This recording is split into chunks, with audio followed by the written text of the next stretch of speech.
San Ignacio de Loyola, a quien doy por conocido, desarrolla todo lo que son los distintos tipos de oración en los llamados ejercicios espirituales de San Ignacio, que posiblemente muchos de ustedes ya han hecho. Han hecho, lo cual no significa que conozcan o que conozcamos la riqueza del ejercicio, porque en realidad el ejercicio ignaciano está pensado para hacerse durante todo un mes, ¿no es cierto? Un mes completo. Y en por eso cuando son pocos días uno va haciendo una meditación atrás de la otra, digamos. En cambio, cuando tiene tiempo puede dedicarse a trabajar algunos aspectos de la oración. Entonces lo que quiero decir es que en el retiro de mes, que está en su ejercicio espiritual de San Ignacio, están previstos una gran variedad y riquezas de formas de oración. No solo la oración vocal, que es la que conocemos, ¿no? La oración que uno reza externamente, sino la oración que se llama San Ignacio mental, mental como interior, como espiritual, pero en la cual San Ignacio, con una gran sabiduría, hace entrar en juego todas las capacidades del ser humano, con una gran variedad, con esa medida que él tiene, que es tan adecuada, que es el tanto cuanto. ¿Vieron? Justamente San Ignacio no se ata a un modo determinado, de decir, bueno, hay que rezar de rodillas, o hay que rezar de pie, o mejor es rezar acostado, o mejor es rezar esta oración. No. Tanto cuanto me haga bien a mí.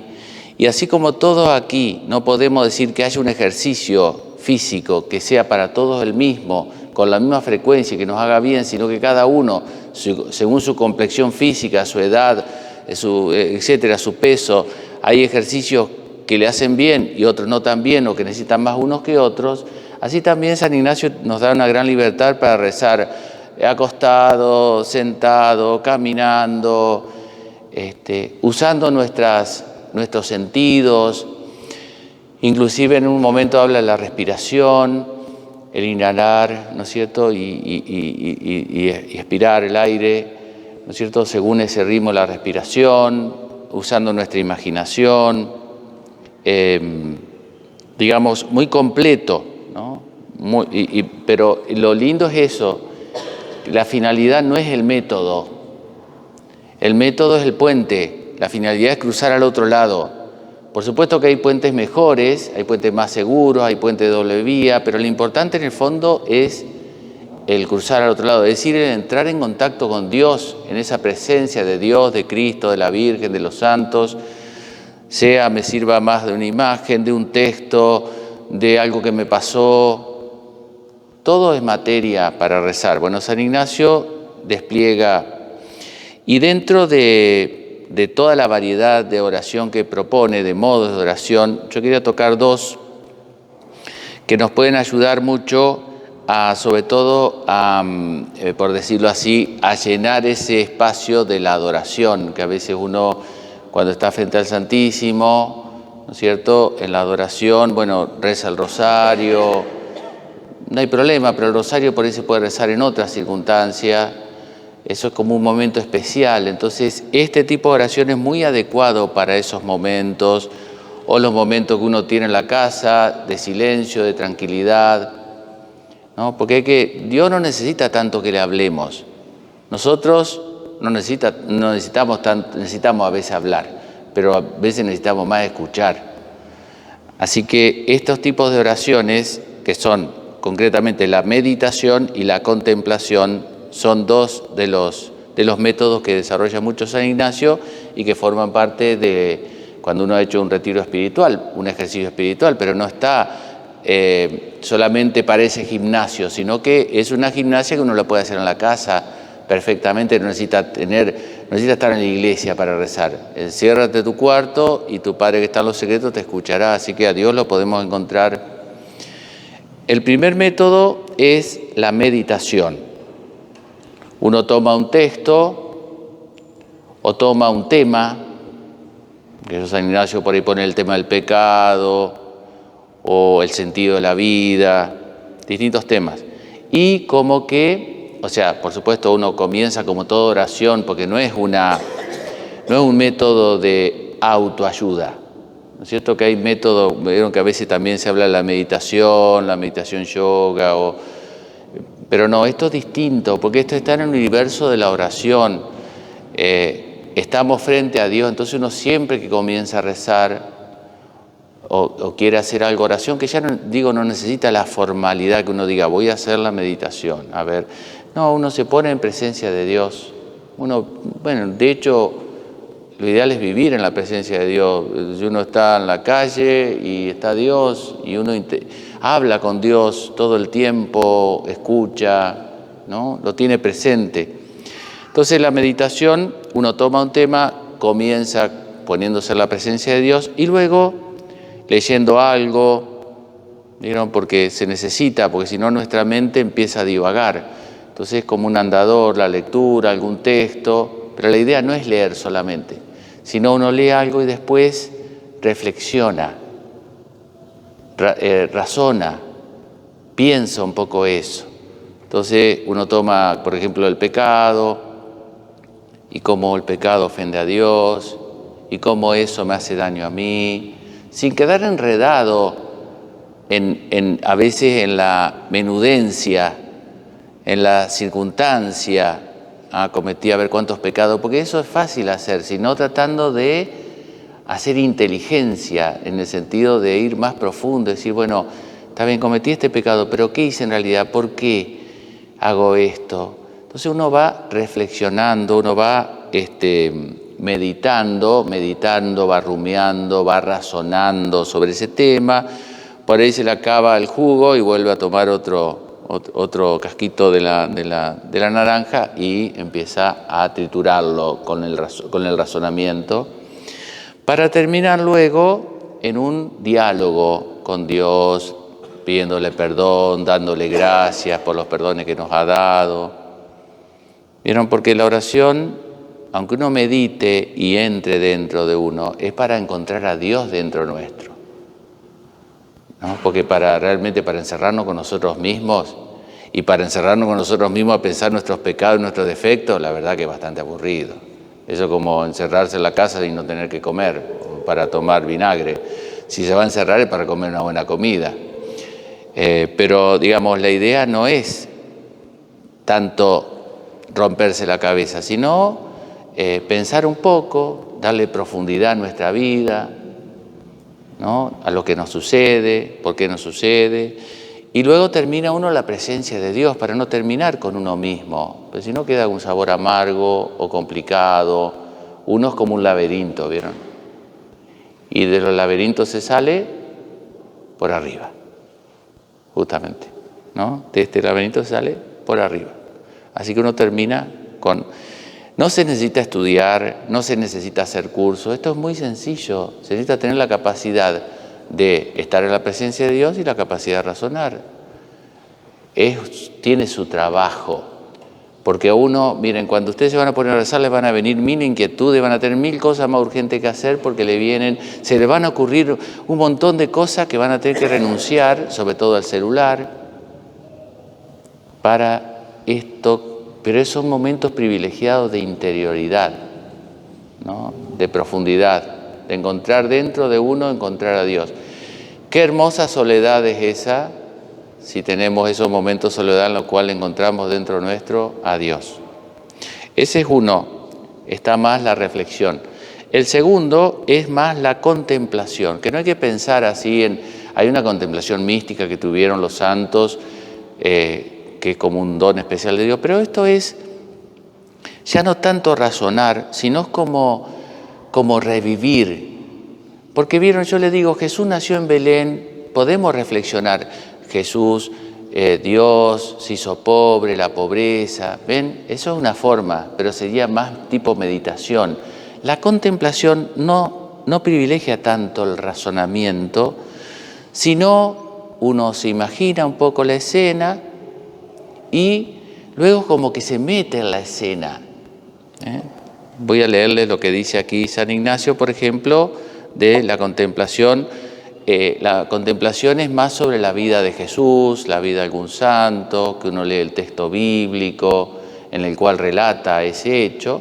Entonces, por ejemplo, la Navidad, que todas estas meditaciones no son para, qué sé yo, la Navidad no es para hacerla en Navidad, para eso está Papá Noel, ¿no es cierto? Pero Navidad es todo el año es Navidad, todo el año es la pasión, todo el año es la resurrección, así que son temas que uno puede meditar siempre, contemplar siempre.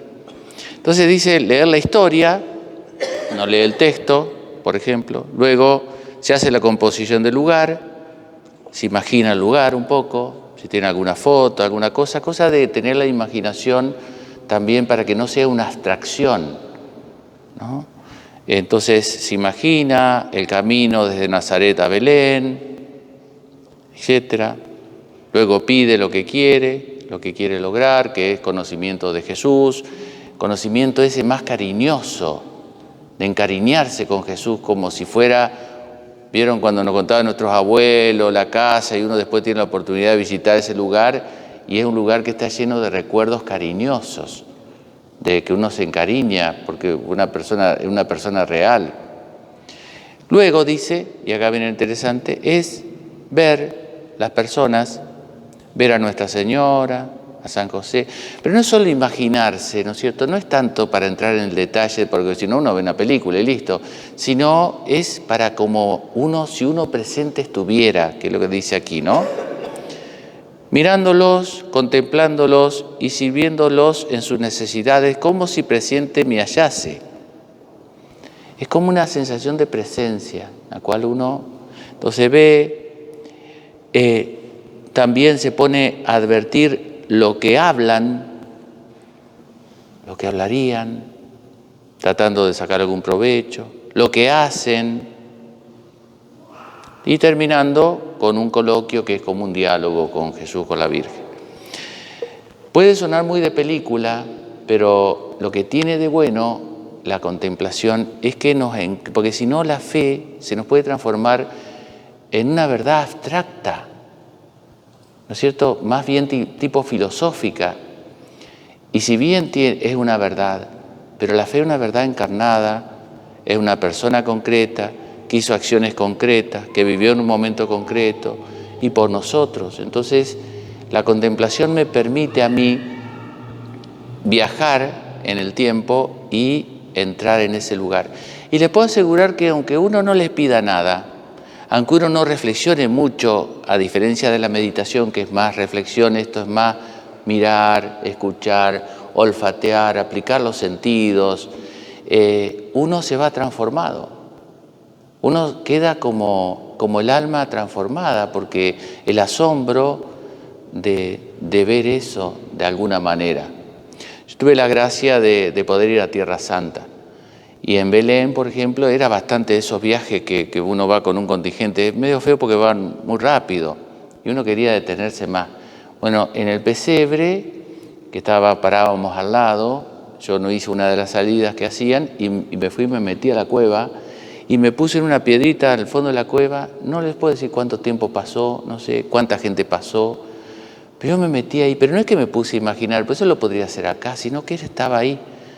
Así que eso me lo traje, es más, yo ahora recuerdo esos momentos y me vuelve a revivir ese, como si presente me hallase.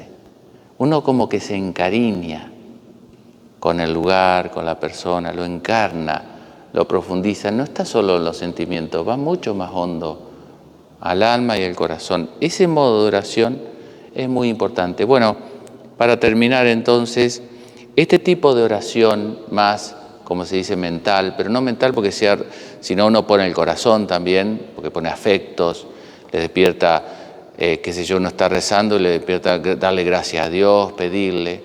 Con Dios tenemos que tener un trato respetuoso, pero no un trato tan formal.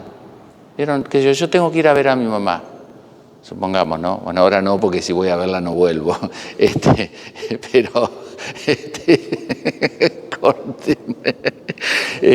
Pero yo no digo, bueno, a ver, voy a ir, le voy a decir, hola mamá, hola mamá. Entonces, toda una cosa, entonces llego, no. uno habla más espontáneamente. Está bien, hay oraciones que tenemos hechas, el Padre Nuestro, porque están bien hechas, pero con Dios tenemos que tener un diálogo familiar. Somos familia. Suena medio cómico lo que digo, pero es muy de sentido común. Entonces, siempre con el respeto, ¿no es cierto? Porque es Dios, pero bueno, Dios hizo hombre. Ya no llamo siervos, los llamo amigos. No es que nosotros avanzamos hacia un lugar que no nos corresponde, es que nos invitaron a esa fiesta que nosotros solo no podríamos ir. Así que por eso estamos ahí, por eso estamos en ese lugar. Esa es la idea de esto, ¿ves? Eso rompe un poquito, porque uno si no va, solamente se ciñe al reglamento. Y no, por supuesto, este tipo de oraciones hay riberas, no es un divague, no es cualquier cosa, pero son riberas anchas de mar, que uno tiene la ribera, pero puede navegar por acá libremente, por allá, sin miedo. Esa es la idea, ese tipo de oración estamos llamados a tener, no solo ir por la sequía, ¿no? Cual tenemos las dos paredes bien marcadas y vamos solo por ahí. No, estamos llamados a aprender a navegar en el mar. Da un poquito de miedo el mar, porque uno quiere más seguridades, pero estamos llamados a tener la libertad de los hijos de Dios, ¿no? Y eso le da a la oración vocal, pues si no la oración vocal se transforma en algo más como costumbre, que uno dice, Señor, te entrego mi vida, reza y eso, y después sale afuera y no sé qué cosa, y ya uno rezonga. Entonces, ¿qué dijo? Es que no tiene raíz. La raíz se cultiva de este modo. La raíz de nuestra oración vocal se cultiva de este modo. Ya digo, no se necesita estudiar, no se necesita saber mucho, con tener algún librito, un evangelio, por ejemplo, o algún librito que nos ayude, que todos necesitamos, sí, como para no divagar con la mente y irse de acá para allá. Con eso y un corazón que quiera amar a Dios, sale solo. No se necesita, ya digo, ir a un gimnasio para hacer gimnasia. No se necesita ir a un retiro para hacer este tipo de meditación. Se puede hacer en la casa, ¿no? Bueno, eso entonces, ya digo, estaría bueno que uno diariamente lo incorpore. Tenga un ratito que lea la palabra, por ejemplo, el Evangelio, algún texto que le guste, y reflexione, medite un poquito. Tenga un ratito todos los días, ya digo, eso nos desacelera y nos hace volver a encontrar sentido a lo que hacemos y por qué lo hacemos y demás. Muy importante. Y después, los momentos que tengamos frente al Santísimo, aprovechemos estar frente a Jesús. Podemos llevar algo, pero también dejemos la espontaneidad de hablar y de escuchar, ¿no? Lo que nos quiera decir Dios, que nos habla con paz, con consuelo, ¿no? Nos habla, si sabemos escuchar, nos habla de muchas maneras.